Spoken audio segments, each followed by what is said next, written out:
വീട്ടിൽ വന്നു കഴിഞ്ഞപ്പോ അന്ന് മുതൽ ഇയാൾ കുറെ സോറി പറഞ്ഞ മെസ്സേജ് ഇയാൾ പറയാ ഇയാൾക്ക് അസുഖമില്ല, അസുഖമാണ്, ഒരു സർജറി ഒക്കെ ചെയ്യേണ്ടി വരും, ഇയാൾക്ക് എന്തോ പൈൽസിന്റെ അസുഖമാണ്, അതിന് സർജറി ചെയ്യേണ്ടി വരും എന്നിട്ട് ഇയാളുടെ അണ്ടർവെയർ ഉണ്ടല്ലോ അത് ഫുള്ള് ബ്ലഡിൽ കുതിർന്നിട്ടുള്ള ഫോട്ടോ ഒക്കെ എനിക്ക് അയച്ചു. ഞാൻ പറഞ്ഞു ഇങ്ങനത്തെ കാര്യങ്ങളൊന്നും എൻ്റെ അടുത്ത് വരണ്ട, നിങ്ങൾക്ക് എന്തെങ്കിലും പ്രശ്നം ഉണ്ടെങ്കിൽ നിങ്ങൾ ഡോക്ടറെ കാണിക്കും. അപ്പൊ പറഞ്ഞു അല്ല, നീ വരാതെ ഞാൻ ഡോക്ടറെ കാണില്ല. അങ്ങനെ ഇങ്ങനെയൊക്കെ. ഹായ് എവരിവൺ, അപ്പൊ എന്റെ പുതിയൊരു വീഡിയോയിലേക്ക് സ്വാഗതം. അപ്പൊ ഞാൻ ഇന്ന് വന്നിരിക്കുന്നത്, ഒരു പെൺകുട്ടി പീഡിപ്പിക്കപ്പെടുമ്പോൾ അവൾ ഇറക്കം കുറഞ്ഞ വസ്ത്രം ധരിച്ചത് കൊണ്ടല്ലേ അവൻ കയറി പീഡിപ്പിച്ചത്? അവൾ ആ സമയത്ത് അങ്ങോട്ട് പോയത് പീഡിപ്പിക്കപ്പെട്ടത്? അവളെ അവൻ കയറി പീഡിപ്പിച്ചിട്ടുണ്ടെങ്കിൽ അത് അവളുടെ കയ്യിലിരിപ്പ് കൊണ്ടാണ് എന്നൊക്കെ പറയുന്ന ആളുകളുള്ള നാടാണ് നമ്മുടേത്. എന്തായാലും ഇങ്ങനെയൊക്കെ പറയുന്ന ആളുകളാണ് നമ്മൾ മലയാളികൾ. എന്തായാലും ആ ഒരു അവസ്ഥയിലൂടെയാണ് മുക്കത്ത് പീഡനത്തിനിരയായ പെൺകുട്ടി കടന്നുപോയിക്കൊണ്ടിരുന്നത്. ഈ സംഭവത്തെ കുറിച്ച് ഒരുപാട് സോഷ്യൽ മീഡിയകൾ ഫോക്കസ് ചെയ്ത് സംസാരിച്ചതാണ്. മുക്കത്ത് ജോലി കഴിഞ്ഞ് റൂമിലേക്ക് എത്തിയ പെൺകുട്ടിയെ ലോഡ്ജ് മുതലാളിയും കൂടെ രണ്ടുപേരും കൂടി പീഡിപ്പിക്കാൻ ശ്രമിച്ച സംഭവം അത് അത്ര പെട്ടെന്നൊന്നും ആരും മറന്നു കാണില്ലാന്ന് വിചാരിക്കുന്നു. അന്ന് തന്നെ കൂടെ ഉണ്ടായിരുന്ന പെൺകുട്ടികൾ നാട്ടിലേക്ക് പോവുകയായിരുന്നു. ആ തക്കം നോക്കിയാണ് ലോഡ്ജ് ഉടമ റൂമിലേക്ക് വന്നത്. അങ്ങനെ കൂടെയുള്ള രണ്ടുപേരും കൂടി ഇവരെ ഈ പെൺകുട്ടിയെ പീഡിപ്പിക്കാൻ ശ്രമിക്കുന്ന സമയത്ത് ഈ ഫോൺ ആ പെൺകുട്ടിയുടെ കൈ തട്ടി ഫോണിലെ സ്ക്രീൻ റെക്കോർഡ് ഓൺ ആവുകയായിരുന്നു. ആ സ്ക്രീൻ റെക്കോർഡ് എല്ലാവരും കേട്ടതാണ്. ഈ പെൺകുട്ടി നിലവിളിക്കുന്നുണ്ട്, എന്നെ ഒന്നും ചെയ്യല്ലേ എന്ന് പറഞ്ഞുകൊണ്ട്. അന്നേരം ഈ ലോഡ്ജ് ഉടമ പറഞ്ഞ എന്താണ്, അങ്കിളാണ് മോളെ, നാണം കെടുത്തല്ലേ എന്നാണ്. അങ്ങനെ ഈ പീഡിപ്പിക്കപ്പെട്ട പെൺകുട്ടി എന്ത് ചെയ്യുന്നു, ലോഡ്ജിന്റെ മേലിൽ നിന്ന് താഴത്തേക്ക് ചാടുന്നു. ആ ചാട്ടത്തിൽ തന്നെ നട്ടലിന് പരിക്കേൽക്കുന്നു. ഈ പെൺകുട്ടി കിടപ്പിലാവുന്നു. സംഭവം നടന്ന് കുറച്ച് ദിവസങ്ങൾക്കുള്ളിൽ തന്നെ ഈ ലോഡ്ജ് ഉടമയെ അറസ്റ്റും ചെയ്യുന്നു. ഇതായിരുന്നു ആ വാർത്ത. വളരെ ഞെട്ടലോടെയും സങ്കടത്തോടെയുമായിരുന്നു എല്ലാവരും ഈ ന്യൂസ് കണ്ടതും കേട്ടതും. എന്തായാലും കുറച്ച് ദിവസത്തെ ഹോസ്പിറ്റൽ വിശ്രമത്തിന് ശേഷം ഈ പെൺകുട്ടി വീട്ടിലെത്തി. എന്തായാലും ഈ വീട്ടിലെത്തിയ ഈ പെൺകുട്ടി അവിടെ നടന്ന സംഭവത്തെ കുറിച്ച് സംസാരിച്ചിട്ടുണ്ട്. ഈ സംഭവവുമായി ബന്ധപ്പെട്ട് ഈ പെൺകുട്ടി എന്താണ് സംസാരിച്ചതെന്ന് നമുക്കൊന്ന് നോക്കാം. ആദ്യമായി ഈ പെൺകുട്ടി പറഞ്ഞ കാര്യം എന്താണെന്ന് വെച്ചാൽ, ഈ ലോഡ്ജ് ഉടമയും ഭാര്യയും കൂടി ടൂറിന് പോയ സമയത്താണ് ഈ പെൺകുട്ടിയുടെ ഫോണിലേക്ക് വാട്സാപ്പിൽ മെസ്സേജ് അയക്കുന്നത്. എനിക്ക് ലൈംഗിക ബന്ധത്തിന് താല്പര്യമുണ്ട്, എന്നെ അങ്കിളായി കാണണ്ടാകും. ഈ മെസ്സേജ് കണ്ട പെൺകുട്ടി ഭയങ്കരമായിട്ട് ഷോക്ക് ആവുകയും അവിടുത്തെ ജോലി ഒഴിവാക്കി വീട്ടിലേക്ക് പോകാൻ തന്നെ പെൺകുട്ടി തീരുമാനിച്ചു. അത് ഇയാളെ അറിയിക്കുകയും ചെയ്തു. അങ്ങനെ ആ ലോഡ്ജിൽ വർക്ക് ചെയ്യുന്ന ആൾക്കാരെ വിളിച്ച് ഈ പെൺകുട്ടിയെ തടയാൻ ആവശ്യപ്പെട്ടു. പക്ഷെ കൂടെ ഉള്ളവർ ചെയ്തത് എന്താണെന്ന് വെച്ചാൽ, നിനക്ക് നല്ലത് ഇവിടെ നിന്ന് രക്ഷപ്പെടുന്നതാണ്, നീ ഇവിടെ നിന്ന് ശരിയാവത്തില്ല, എത്രയും പെട്ടെന്ന് രക്ഷപ്പെട്ടോ എന്നാണ് അവിടെ കൂടെ ജോലി ചെയ്തവരൊക്കെ പറഞ്ഞത്. അങ്ങനെ അവള് ബാഗ് പാക്ക് ചെയ്ത് വീട്ടിലേക്ക് പോയി. അതിനുശേഷം എന്താണ് സംഭവിച്ചത് ഈ പെൺകുട്ടി തന്നെ പറയുന്നത് നമുക്കൊന്ന് കണ്ടത്. ഞാൻ വീട്ടിൽ വന്നു കഴിഞ്ഞപ്പോ അന്ന് മുതൽ ഇയാൾ കുറെ സോറി പറഞ്ഞ മെസ്സേജ് ഇയാൾ പറയാ ഇയാൾക്ക് അസുഖമില്ല, അസുഖമാണ്, ഒരു സർജറി ഒക്കെ ചെയ്യേണ്ടി വരും, ഇയാൾക്ക് എന്തോ പൈൽസിന്റെ അസുഖമാണ്, അതിന് സർജറി ചെയ്യേണ്ടി വരും എന്നിട്ട് ഇയാളുടെ അണ്ടർവെയർ ഉണ്ടല്ലോ അത് ഫുള്ള് ബ്ലഡിൽ കുതിർന്നിട്ടുള്ള ഫോട്ടോ ഒക്കെ എനിക്ക് അയച്ചു. ഞാൻ പറഞ്ഞു ഇങ്ങനത്തെ കാര്യങ്ങളൊന്നും എൻ്റെ അടുത്ത് വരണ്ട, നിങ്ങൾക്ക് എന്തെങ്കിലും പ്രശ്നം ഉണ്ടെങ്കിൽ നിങ്ങൾ ഡോക്ടറെ കാണിക്കും. അപ്പൊ പറഞ്ഞു അല്ല, നീ വരാതെ ഞാൻ ഡോക്ടറെ കാണില്ല. അങ്ങനെ ഇങ്ങനെയൊക്കെ വിളിച്ചു. എൻ്റെ അമ്മേനെ വിളിച്ചിട്ട് പറയാ എനിക്ക് സർജറി ചെയ്യണം, അതുകൊണ്ട് അവിടുത്തെ കാര്യങ്ങൾ നോക്കാൻ ആരുമില്ല, മാനേജ് ചെയ്യാൻ ആരുമില്ല, അവള് മാത്രമേ അവിടെ എക്സ്പീരിയൻസ്ഡ് ആയിട്ടുള്ളൂ, ബാക്കിയെല്ലാം ലോക്കലായിട്ടുള്ള സ്റ്റാഫാണ്, അവളോട് വരാൻ പറയണം, അല്ലെങ്കിൽ ഹോട്ടലിന് അതിന് പ്രശ്നമാവും എന്ന് പറഞ്ഞു.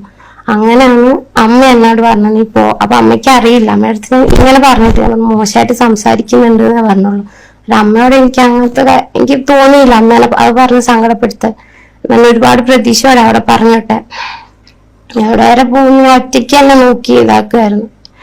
അങ്ങനെ അയാൾ അങ്ങനത്തെ ഫോട്ടോ ഒക്കെ അയച്ചു തന്നു. കുറെ കരഞ്ഞ് കാല് പിടിച്ച് ഞാനിനി അധികം നാളൊന്നും ഉണ്ടാവില്ല മോളെ, പിന്നെ ഈ അവസ്ഥയിൽ ഇങ്ങനെ ചെയ്യരുത്, മോളും കൂടെ പോയാൽ എനിക്ക് കെട്ടിടത്തിന്റെ മുകളിൽ നിന്ന് കയറി ചാവുമല്ലാതെ വേറെ വഴിയില്ല, ഹോട്ടലിൽ പൂട്ടും, എന്റെ 6 കോടി നഷ്ടാവും, ഞാൻ അത്രയും എഫേർട്ട് എടുത്ത് ചെയ്ത ഹോട്ടലാണ്, മോളും ഉണ്ടായിരുന്നല്ലേ ഈ 1 വർഷം, എല്ലാം ഞാൻ മോളെ അപ്ഡേറ്റ് ചെയ്യുന്നതല്ലേ കാര്യങ്ങളൊക്കെ, അങ്ങനെയൊക്കെ പറഞ്ഞ് ഇയാള് ഭയങ്കര സെന്റിമെന്റൽ ഇതായിട്ട് എന്നോട് ഇനി ഇങ്ങനെ ഉണ്ടാവില്ല, എന്റെ മോളാണ് ദൈവമാണ് സത്യം, എന്റെ 2 പെൺമക്കളുണ്ട്, അതിൽ 3ാമത്തെ മോളെ പോലെ കണ്ടോളാം എന്നൊക്കെ പറഞ്ഞിട്ട് അവളെന്നെ പിന്നെ അങ്ങോട്ട് വിളിച്ചിട്ട് ഞാൻ അവിടെ പോയി.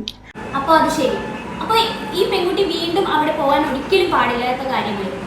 ഒരാളിൽ നിന്നും ഇങ്ങനെ ഒരു പ്രവൃത്തി നേരിട്ടിട്ടുണ്ടെങ്കിൽ പിന്നെ ആ ഭാഗത്തേക്ക് തന്നെ തിരിഞ്ഞു നോക്കാൻ പാടില്ല. കാര്യം എന്താണെന്ന് വെച്ച് കഴിഞ്ഞാൽ, പിന്നീട് ഒരു അവസരം കിട്ടിയാൽ അയാൾ അത് തീർച്ചയായിട്ടും മുതലെടുക്കും. അതിനുവേണ്ടി കൂടിയാണ് അയാൾ നിങ്ങളെ തിരിച്ചു വിളിച്ചത്. പക്ഷെ നിങ്ങൾക്ക് അത് മനസ്സിലായില്ല. ഇനി ഒരു കാര്യം ഈ പെൺകുട്ടി കാണിച്ചതെന്ന് വെച്ചാൽ, ഇങ്ങനെ ഒരു സംഭവം അയാളിൽ നിന്നുണ്ടായ കാര്യം വീട്ടിൽ പോലും പറയാതെ മറച്ചു വെച്ചു. അത് അപ്പോൾ തന്നെ തുറന്നു പറഞ്ഞിരുന്നെങ്കിൽ വീട്ടുകാരെ പോലും വിടാൻ താല്പര്യപ്പെടത്തില്ലായിരുന്നു. ഇത്തരത്തിലുള്ള ഫസ്റ്റ് അറ്റംപ്റ്റ് തന്നെ ഉണ്ടാകുമ്പോൾ തന്നെ വീട്ടുകാരെ അറിയിക്കേണ്ടതല്ലേ? വീട്ടുകാരുടെ സപ്പോർട്ട് എന്തായാലും കിട്ടാതിരിക്കില്ലല്ലോ. എനിക്ക് തോന്നുന്നു ഇത്രയൊക്കെ ആയിട്ടും ആ പെൺകുട്ടി വീട്ടുകാരോട് പറയാതിരുന്നത് ശരിക്കും ഒരു വലിയ മണ്ടത്തരം തന്നെ ആയിപ്പോയെന്നാണ് എനിക്ക് പറയാനുള്ളത്. ഒരു വീട്ടുകാരും ഇങ്ങനെ ഒരു അറ്റംപ്റ്റ് നടത്തിയ ഒരു സ്ഥാപനത്തിലേക്ക് ഒരിക്കലും പിന്നീട് വീട്ടുകാരും വിടത്തില്ല. അങ്ങനെയായിരുന്നെങ്കിൽ നിങ്ങൾക്ക് ഈ ഗതി വരത്തില്ലായിരുന്നു. പട്ടിണി കിടക്കേണ്ടി വന്നാൽ പോലും തൻ്റെ മക്കളുടെ മാനം വിറ്റ് ജീവിക്കുന്ന ഒരവസ്ഥയിലേക്ക് പോകാത്ത ഒരു ഭൂരിഭാഗം മാതാപിതാക്കളാണ് നമ്മുടെ നാട്ടിലുള്ളത്. സോ ഇത്രയും ഒക്കെ പ്രശ്നം ഉണ്ടായ സമയത്ത് നിങ്ങൾക്ക് കാര്യം വീട്ടിൽ തുറന്ന് പറയാമായിരുന്നു. ആ പറയാത്തതിന്റെ ഭവിഷ്യത്തുകളാണ് ഇപ്പൊ നിങ്ങൾ അനുഭവിച്ചുകൊണ്ടിരിക്കുന്നത്. എന്തായാലും പറഞ്ഞിട്ട് കാര്യമില്ല, സംഭവിക്കാനുള്ളത് സംഭവിച്ചു കഴിഞ്ഞു. ഇനി കാണുന്ന മറ്റുള്ളവർക്ക് ഇതൊരു പാഠമാകട്ടെ. അപ്പൊ അങ്ങനെയാണ് പുള്ളിക്കാരി അയാളുടെ നിർബന്ധപ്രകാരം വീണ്ടും ജോലിക്ക് കയറിയത്.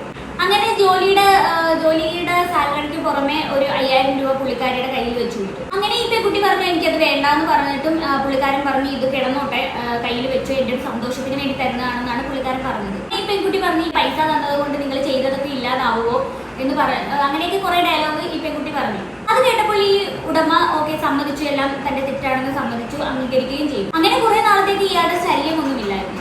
പുള്ളിക്കാരി അങ്ങനെ ലാസ്റ്റ് പറഞ്ഞു ഇനി ഇങ്ങനെ ഒന്നും ഉണ്ടാവാതെ നോക്കിയാൽ മതി എന്ന് പറഞ്ഞു. അപ്പോൾ കുറെ നാളത്തേക്ക് പുള്ളിക്കാരന്റെ ശല്യമൊന്നും ഇല്ലായിരുന്നു. അങ്ങനെ ഇരിക്കുകയാണ് ഞാൻ നേരത്തെ പറഞ്ഞല്ലോ 2 പേരുണ്ട്, ഈ പുള്ളിക്കാരിയുടെ കൂടെ ജോലി ചെയ്യുന്ന 2 പേരുണ്ട്.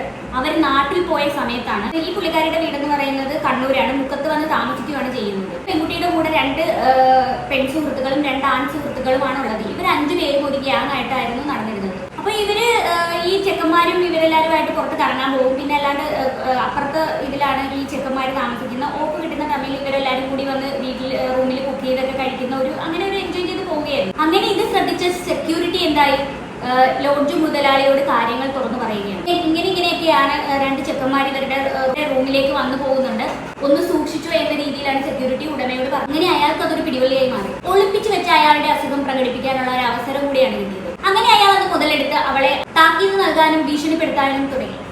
അങ്ങനെ പറയുന്നതെന്ന് വെച്ച് കഴിഞ്ഞാൽ ഞാൻ പറയുന്നത് പോലെ ചെയ്തില്ല എന്നുണ്ടെങ്കിൽ നിന്റെ റൂമിലേക്ക് 2 ആണുങ്ങൾ വരുന്ന കാര്യം ഞാൻ എല്ലാവരോടും തുറന്നു പറയുമെന്നായിരുന്നു പറഞ്ഞത്.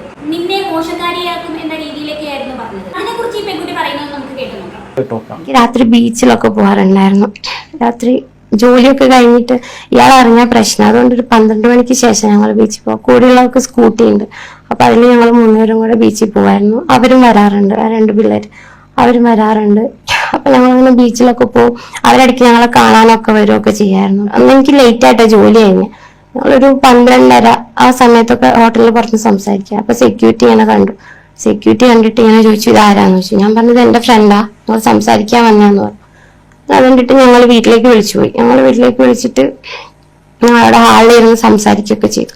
അവരിടയ്ക്ക് വീട്ടിൽ വരാറുണ്ട്. ഞങ്ങളിടയ്ക്ക് ഫുഡൊക്കെ കുക്ക് ചെയ്തിട്ട് ഞങ്ങൾ എല്ലാവരും കഴിക്കുകയൊക്കെ ചെയ്യും. അപ്പൊ ഈ സെക്യൂരിറ്റി ഒരു ദിവസം ഇയാളുടെ അടുത്ത് പറഞ്ഞു ഇങ്ങനെ 2 ആൺപിള്ളേര് വരുന്നുണ്ട്, അവർ 3 പേരെ കാണാൻ വേണ്ടിയിട്ട് അങ്ങനൊക്കെ പറഞ്ഞ് ഇയാളത് എൻ്റെ അടുത്ത് ചോദിച്ചു അതെന്താ സംഭവിച്ചു. ഞാൻ പറഞ്ഞു അതെന്റെ ഫ്രണ്ട്സാന്ന് പറഞ്ഞു. അപ്പൊ ഇയാള് പറഞ്ഞു പിന്നെ അതെങ്ങനെയാ ആ വീട്ടിലേക്ക് നീ ഇങ്ങനെ വിളിച്ചുകൊണ്ടുവരാൻ പറയാം ശരിയാണോന്ന് ചോദിച്ചു. അപ്പൊ ഞാൻ പറഞ്ഞു എന്റെ സാലറിയിൽ നിന്നാണ് നിങ്ങൾ ആ വീടിന്റെ റെന്റും കാര്യങ്ങളൊക്കെ കൊടുക്കുന്നത്, അതെന്റെ പേഴ്സണൽ ആയിട്ടുള്ള കാര്യം, അതിൽ ഇടപെടണ്ട അങ്ങനൊക്കെ പറഞ്ഞു. അപ്പൊ ആള് പറഞ്ഞു നീ അന്ന് ഞാൻ ചോദിച്ചപ്പോ നീ വലിയ പതിവ്രതയായിരുന്നല്ലോ, നീ എന്നിട്ട് കണ്ടവന്മാർക്കൊക്കെ കൂടെ. ഞാൻ പറഞ്ഞു മര്യാദയ്ക്ക് സംസാരിക്കണം എന്ന് പറഞ്ഞു ഞാൻ അയാളുടെ അടുത്ത്. അപ്പൊ ഞാൻ എന്നിട്ട് അമ്മേനെ വിളിച്ചു പറഞ്ഞു അമ്മ ഇങ്ങനെ ഒരു പ്രശ്നമുണ്ട്, ഞങ്ങൾ ഫ്രണ്ട്സായിട്ട് ഇങ്ങനെ സംസാരിക്കുക. അയാളുടെ ഒരു CCTV റെക്കോർഡുണ്ട് രാത്രി അവര് വന്നതൊക്കെ. ആ സമയത്ത് ഒരു 1:30-2 മണിക്കൊക്കെ വന്നിട്ടുണ്ട്, ഞങ്ങളെല്ലാരും ഉണ്ട് അതില്.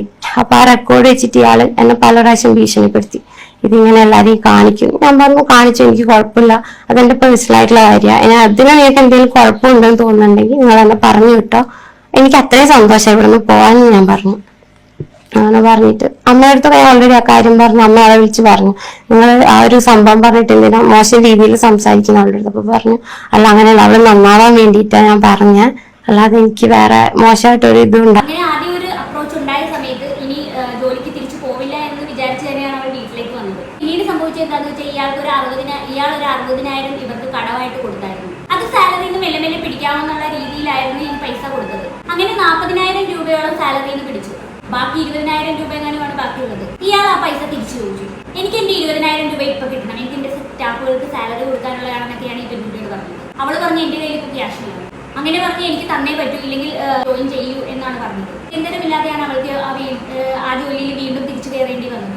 അങ്ങനെയാണ് ഈ പെൺകുട്ടി പറയുന്നത്. ജോലിയിൽ തിരിച്ച് ജോയിൻ ചെയ്തതിനു ശേഷം കുറച്ച് ദിവസങ്ങൾ കഴിഞ്ഞാണ് ഇങ്ങനെ ഒരു സംഭവം അരങ്ങേറുന്നത്. അങ്ങനെ ഇവരുടെ റൂമിലുള്ള 2 പെൺകുട്ടികൾ നാട്ടിൽ പോയ സമയത്ത് ഇയാൾ ഇയാളുടെ 2 ജോലിക്കാരും കൂടി ഈ പെൺകുട്ടിയുടെ റൂമിൽ അതിക്രമിച്ചു കയറുന്നു. ഇങ്ങനെയാണ് ഇവളെ പീഡിപ്പിക്കാൻ ശ്രമിച്ചതും ഈ പെൺകുട്ടി താഴെ വീണ് പരിക്കേൽക്കുന്നതും. ഇത്രയൊക്കെയാണ് ഈ പെൺകുട്ടിയുടെ ഭാഗത്തു നിന്ന് നമുക്ക് മനസ്സിലാക്കാൻ സാധിച്ചത്. പക്ഷെ എന്നെ അത്ഭുതപ്പെടുത്തിയത് ഇതൊന്നുമല്ല, ഈ വീഡിയോയുടെ കമന്റ് ബോക്സ് ആണ്.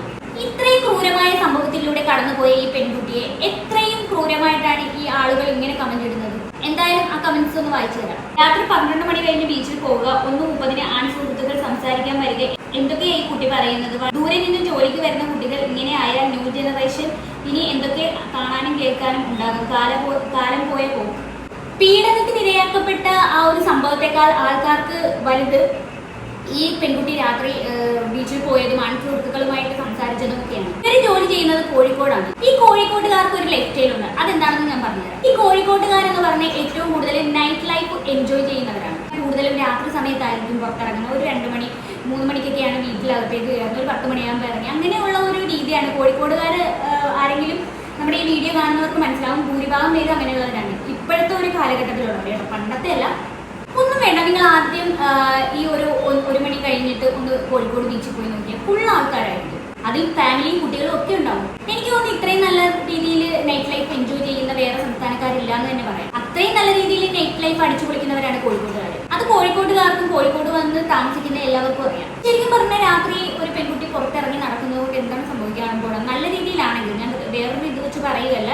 ഇതൊക്കെ പോട്ടെ, നിങ്ങളുടെ മനസ്സിൽ ഈ പെൺകുട്ടി ഒരു ചീത്ത പെൺകുട്ടിയാണെന്ന് തന്നെ സങ്കല്പിക്കാം. എന്ന് കരുതി മറ്റൊരാൾക്ക് കയറി പിടിക്കാനുള്ള ലൈസൻസ് ആണോ ഇത്? ഇതും പറഞ്ഞ് ന്യായീകരിക്കുക എന്നൊക്കെ പറഞ്ഞ് ഞാൻ ഇതിനൊക്കെ എന്താ പറയാ? അടുത്തൊരു കമന്റ് വായിച്ചു നോക്കാം. വയസ്സിന്റെ കാര്യവും അണ്ടർവയറും ബ്ലഡും കൈ കാണിക്കണമെങ്കിൽ 2 പേരും തമ്മിൽ ചെറിയ കണക്ഷൻ അല്ല. വലയിലാക്കാൻ നോക്കുന്ന കോഴികൾ ഇക്കാര്യം ഒരിക്കലും ഇണയുടെ അടുത്ത് പറയില്ല. പറയും അത്രത്തിൽ ആഴത്തിലുള്ള കണക്ഷൻ ആണെങ്കിൽ മാത്രം. പിന്നെ 1:30ക്കും 2 മണിക്കും ഒക്കെ ഉള്ള കറക്കവും ആ സമയങ്ങളിൽ ആൺകുട്ടികൾ നിങ്ങൾ 3 പേരും മാത്രം, അതായത് പെൺകുട്ടികളുള്ള റൂമിൽ വരികയും ആഹാരം ഉണ്ടാക്കി കഴിക്കുകയോ ഒക്കെ ചെയ്യുന്നതിനെ കുറിച്ച് പുറത്ത് പറയാൻ കൊള്ളാത്ത കാര്യമാണ്. എന്തായാലും ഈ ചാടിയപ്പോൾ കോല് കുത്തി കയറി. ഞങ്ങളുടെ നാട്ടിലും കുടുംബത്തിലും എല്ലാം പെൺകുട്ടികൾ ഉണ്ട് മോളെ. അത് ശരി, നിങ്ങളുടെ വീട്ടിലെ കുടുംബത്തിലെ പെൺകുട്ടികൾ പുറത്തിറങ്ങുന്നില്ല എന്ന് കരുതി അങ്ങനെ ഇറങ്ങി നടക്കുന്നവരെല്ലാം മോശക്കാരാണെന്നാണോ പറയുന്നത്? അല്ല, അറിയാത്തതുകൊണ്ട് ചോദിക്കുന്നത്. അത് ഞാൻ തുടക്കത്തിൽ പറഞ്ഞ പോലെ തന്നെയാണ്.